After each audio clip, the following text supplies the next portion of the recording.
તો વિદ્યાર્થી મિત્રો, જવાહર નવોદયના આવા જ વધારે વિડીયો જોવા માટે અમારી ચેનલ JSK ગુરુકુલને આજે જ સબસ્ક્રાઇબ કરો અને આ બેલ આઇકનને ક્લિક કરો.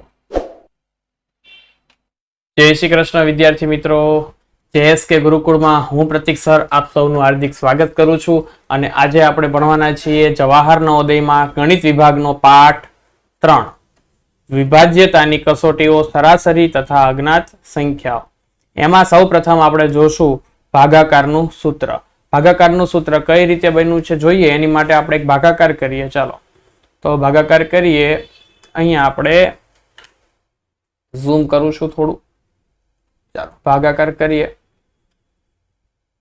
સમજી લો કે મારી પાસે અહીંયા 35 છે અને અહીંયા હું 6 વડે ભાગાકાર કરું છું. બરોબર, તો 6 વડે ભાગાકાર કરું, 6 પંચામ 30, બાદ બાકી કરું તો 35 માંથી 30 જાય તો કેટલા વધશે? 5 વધશે. હવે જો અહીંયા મારે 34 હોત તો શું થાત? ફરીથી ભાગાકાર કરીએ. જો અહીંયા 34 હોત તો 6 પંચામ 30 જ થાય.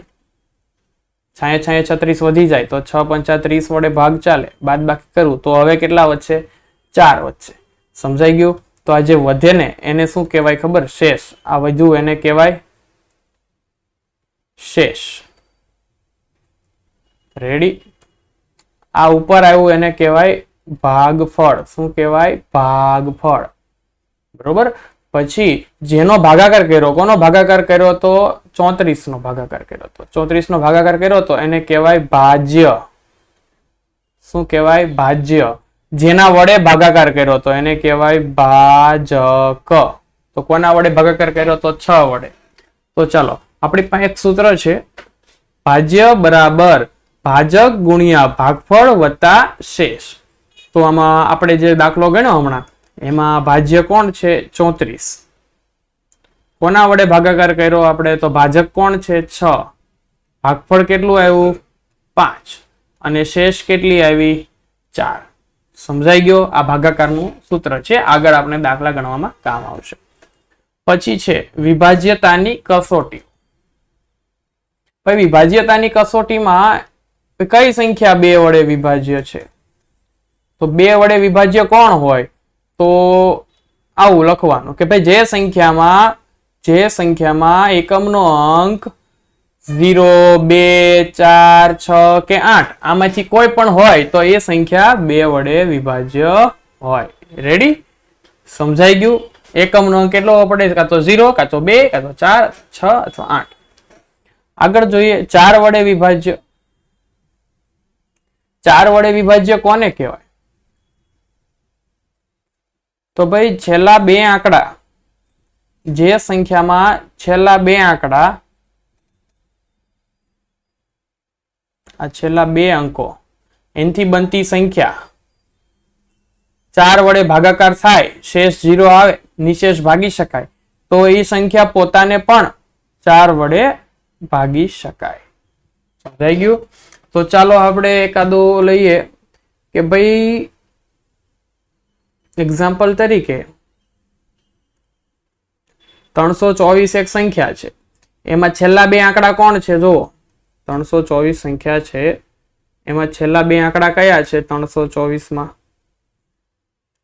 છેલ્લા 2 આંકડા આવડા છે, તો આ 24 છે છેલ્લા 2 અંકો. 24 ને 4 વડે ભાગાકાર થાય તો 24 ને 4 વડે ભાગાકાર થાય તો જો કરીને બતાવો.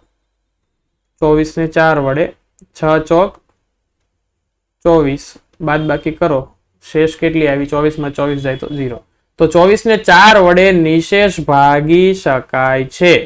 જો 24 ને 4 વડે નિશેષ ભાગી શકાય તો આખી સંખ્યા 324 ને પણ 4 વડે નિશેષ ભાગી શકાય. કહેવાનો મતલબ એમ કે છેલ્લા 2 આંકડાનો 4 વડે ભાગાકાર થાય તો આખી સંખ્યાનો પણ 4 વડે ભાગાકાર થાય. સમજાઈ ગયું? ચાલો હવે આગળ જોઈએ. હવે પૂછ્યું છે 8 વડે વિભાજ્ય સંખ્યાઓ. તો 8 વડે વિભાજ્ય સંખ્યા, 8 વડે કોણ છે? 8 વડે વિભાજ્ય તો જે સંખ્યામાં છેલ્લા 3 આંકડાથી બનતી સંખ્યાને 8 વડે ભાગી શકાય તો એ આખી સંખ્યાને પણ 8 વડે ભાગી શકાય. એટલે જો છેલ્લા 3 આંકડાનો 8 વડે ભાગાકાર શક્ય છે તો આખી સંખ્યાનો પણ 8 વડે ભાગાકાર શક્ય છે. ચલો આપણને સંખ્યા આપી છે આવડિયા 5 1 8 4 ઉદાહરણમાં. એમાં છેલ્લા 3 આંકડા છે 184. આ 3 આંકડા કેટલા છે? 184. હવે 184 ને જો 8 વડે ભાગી શકાય, ચેક કરીએ. ચાલો 184 ને 8 વડે ભાગાકાર થાય છે તો અહીંયા હું કરું છું. 184 8 દુ 16. 18 માંથી 16 જાય તો કેટલા વધશે? 2. ઉપરથી ઉતાર્યા 4. 8 તેરી 24. તો શેષ કેટલી આવી? 0. તો 184 ને 8 વડે નિશેષ ભાગી શકાય તો આપણે જે સંખ્યા હતી એ સંખ્યા 5 1 8 4 આખી સંખ્યાને પણ 8 વડે ભાગી શકાય. કહેવાનો મતલબ એવો કે કોઈ સંખ્યામાં છેલ્લા 3 આંકડાને 8 વડે ભાગાકાર થાય તો આખી સંખ્યાનો પણ 8 વડે ભાગાકાર થાય. હવે 3 વડે વિભાજ્યતા ચેક કરીએ. 3 વડે વિભાજ્ય સંખ્યા કોને કહેવાય? તો જે સંખ્યાના અંકોનો સરવાળો 3 વડે વિભાજ્ય હોય, જો અહીંયા કીધું છે જે સંખ્યાના અંકો, બધા અંકોનો સરવાળો કરો અને 3 વડે નિશેષ ભાગી શકાય તો એ સંખ્યા પોતાને પણ 3 વડે નિશેષ ભાગી શકાય. ચાલો જોઈએ. તો આપણને સંખ્યા આપી છે 3 8 1. એમાં અંકોનો સરવાળો 3 + 8 + 1 કેટલો થયો? 12. તો જો 12 ને 3 વડે નિશેષ ભાગી શકાય છે, ચેક કરી લઈએ. 12 ને 3 વડે નિશેષ ભાગી શકાય. અંકોનો સરવાળો કેટલો આવ્યો? 12. તો 3 ચોક 12. તો હા, નિશેષ ભાગી શકાય છે. સમજાઈ ગયું? તો 12 ને 3 વડે નિશેષ ભાગી શકાય તો 381 ને પણ 3 વડે નિશેષ ભાગી શકાય. સમજાણું? ફરીથી જો સમજાવું છું. કોઈ સંખ્યા આપી હોય, એના અંકોનો સરવાળો આવે, એને જો 3 વડે ભાગી શકાય તો આખી સંખ્યાને 3 વડે નિશેષ ભાગી શકાય. ચાલો હવે 6 વડે વિભાજ્યતા ચેક કરીએ. 6 વડે વિભાજ્યતામાં શું છે? બહુ ઈઝી છે આ તો. એમાં એવું છે કે જે સંખ્યાને 3 વડે ભાગાકાર થતો હોય ને, 3 વડે વિભાજ્ય હોય અને આ બેકી હોય, શરત એટલી 3 વડે વિભાજ્ય હોવી પડે અને બેકી હોવી પડે, એટલે એ 6 વડે વિભાજ્ય થાય. આટલી જ શરત છે. જે સંખ્યા 3 વડે વિભાજ્ય હોય ને બેકી હોય ને, એટલે એ 6 વડે વિભાજ્ય કહેવાય. બસ 3 વડે હોવી પડે ને બેકી હોવી પડે. આગળનું કામ 6 વડે વિભાજ્ય કહેવાય. હવે આપણે જોશું 9 વડે વિભાજ્ય સંખ્યા કોને કહેવાય? ભાઈ 9 વડે વિભાજ્ય કોને કહેવાય? ચેક કરીએ. જે સંખ્યાના અંકોનો સરવાળો 9 વડે વિભાજ્ય હોય. 3 માં કેમ હતું? જે સંખ્યાના અંકોનો સરવાળો 3 વડે, તો આમાં 9 માં જે સંખ્યાના અંકોનો સરવાળો 9 વડે વિભાજ્ય હોય તો તે સંખ્યા પોતે પણ 9 વડે વિભાજ્ય. દાખલા તરીકે એક આંકડો લઈએ, 1 3 8 2 4 13824. એના અંકોનો સરવાળો 1 3 8 2 4. અંકોનો સરવાળો કેટલો આવ્યો? 18 આવ્યો. આ 18 નો 9 વડે વિભાજ્ય નિશેષ વિભાજ્ય છે, ચેક કરી લઈએ. અંકોનો સરવાળો 18 આવ્યો તો 18 9 વડે વિભાજ્ય છે. 9 દુ 18. તો શેષ કેટલી આવી? 0. હા, તો 18 9 વડે વિભાજ્ય છે. તો આખી સંખ્યાને પણ 9 વડે વિભાજ્ય કહેવાય. શોર્ટમાં કહીએ તો જે સંખ્યાના અંકોનો સરવાળો 9 વડે વિભાજ્ય હોય એ સંખ્યા પોતે પણ 9 વડે વિભાજ્ય હોય. એટલે પહેલા અંકોનો સરવાળો ચેક કરી લેવાનો, એટલે સંખ્યા વિભાજ્ય થઈ જાય. બીજું, હવે 18 વડે વિભાજ્ય કોને કહેવાય? તો આમાં બહુ ઈઝી છે ભાઈ. જે સંખ્યા 9 વડે વિભાજ્ય હતી ને અને બેકી હોય, 9 વડે વિભાજ્ય હોવી પડે ને બેકી હોય, એટલે એ 18 વડે વિભાજ્ય હોય. બસ આટલી જ શરત છે. 9 વડે વિભાજ્ય હોવી પડે અને બેકી સંખ્યા હોવી પડે, એટલે એ 18 વડે વિભાજ્ય હોય. હવે 5 વડે વિભાજ્ય સંખ્યા.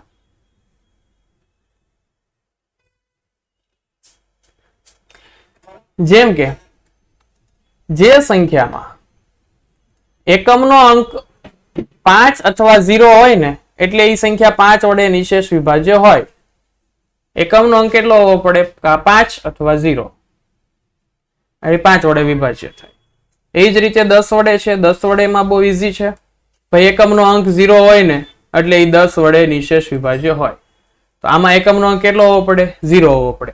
5 વડેમાં 5 અથવા 0, 5 અથવા 0.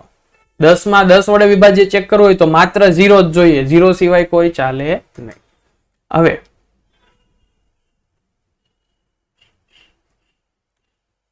11 વડે વિભાજ્ય, 11 વડે વિભાજ્ય સંખ્યા લઈએ તો 11 વડે વિભાજ્ય સંખ્યા કોને કહેવાય?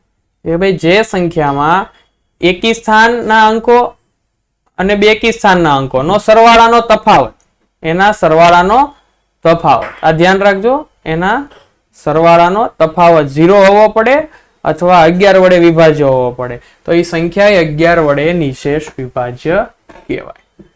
સમજાઈ ગયું? ચાલો એક ઉદાહરણ લઈ લો. દાખલા તરીકે હું લઉં છું 121, બરોબર, અથવા તો આ લઈ લઈએ 1210, 1210. આમાં એકી સ્થાનના અંક કયા કયા છે? તો કે 1 અને ત્રીજા નંબર. બેકી સ્થાનના અંકો, એકી અને બેકી સ્થાનના અંકો તો એક પછી એક છોડીને એક થાય, બરોબર. તો એક છોડીને એક, તો 1 વત્તા 1 કેટલા થયા? 2. બીજો 2 વત્તા 0 કેટલા થયા? 2. તો આ બંને અંકો જે આવ્યા એકી અને બેકી સ્થાનના અંકો નો સરવાળો 2 આવ્યો, તો 2 માંથી 2 જાય તો 0 આવ્યો. તો એકી સ્થાનના અંકોનો સરવાળો 2 આવ્યો અને બેકી સ્થાનના અંકોનો સરવાળો 2 આવ્યો, એટલે બાદબાકી 0 આવી તો એ સંખ્યા 11 વડે વિભાજ્ય હોય. સમજાણું કે ન સમજાણું? રેડી? હવે બીજો એકાદો આંકડો લઈ લઈએ. સમજી લો કે આપણે 1320 લઈએ, બરોબર. હવે આમાં એકી બેકી સંખ્યા લઈ લઈએ, ચેક કરશું એટલે ખબર પડી જશે. આમાં જો એકી સ્થાનના અંકો અને બેકી સ્થાનના અંકો એટલે એક મૂકીને એક આંકડા, બરોબર ને. તો એકી સ્થાનના કેટલા થશે? આમ ચેક કરીએ તો કે 1 + 2 એકી સ્થાનના, બાકીના 3 + 0. આનો સરવાળો 3 આવ્યો અને આનો સરવાળો 3 આવ્યો. 3 માંથી 3 બાદ કરો, 3 - 3 જવાબ 0.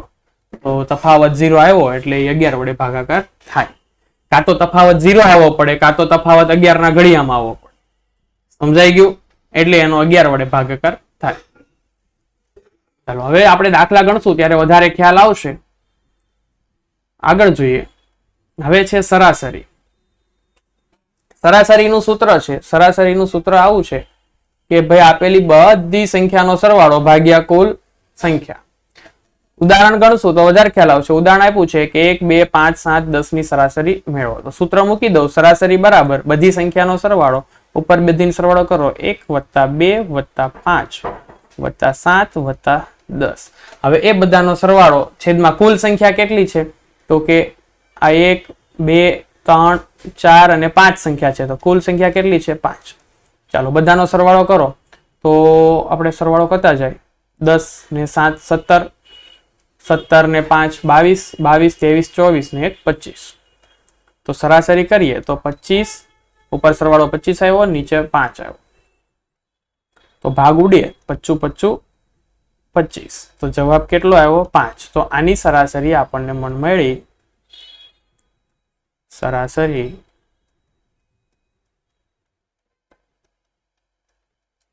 5 આવી. સમજાઈ ગયું? સરાસરી એટલે બધાનો સરવાળો કરવાનો ભાગ્યા કુલ સંખ્યા. રેડી? ભાઈ કુલ કેટલી સંખ્યા હતી? 5.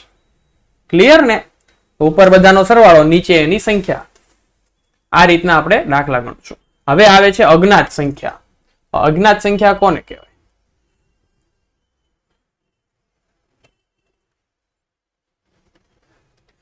અજ્ઞાત સંખ્યા જે સંખ્યાની કિંમત ખબર ન હોય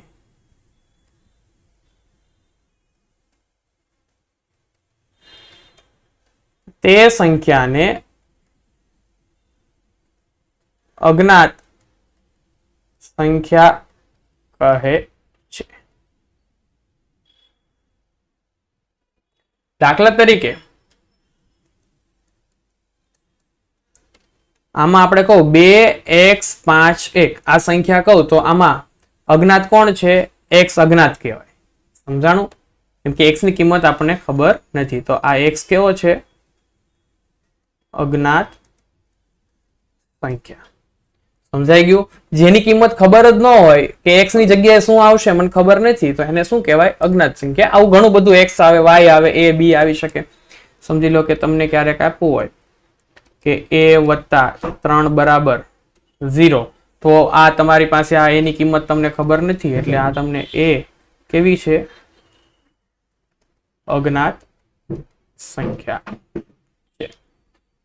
તો આવી અજ્ઞાત સંખ્યાઓ આગળ આવશે, આપણે ભણશું એટલે ખબર પડશે. સમજાણું? તો આજે ત્રીજા ચેપ્ટરની થિયરી આ બરોબર સમજી લેજો. ત્રીજા ચેપ્ટરની થિયરી એની પછી આપણે આવતા વિડીયોમાં એના દાખલાઓ ગણશું અને આપણે સારામાં સારી પ્રેક્ટિસ કરશું. જય શ્રી કૃષ્ણ.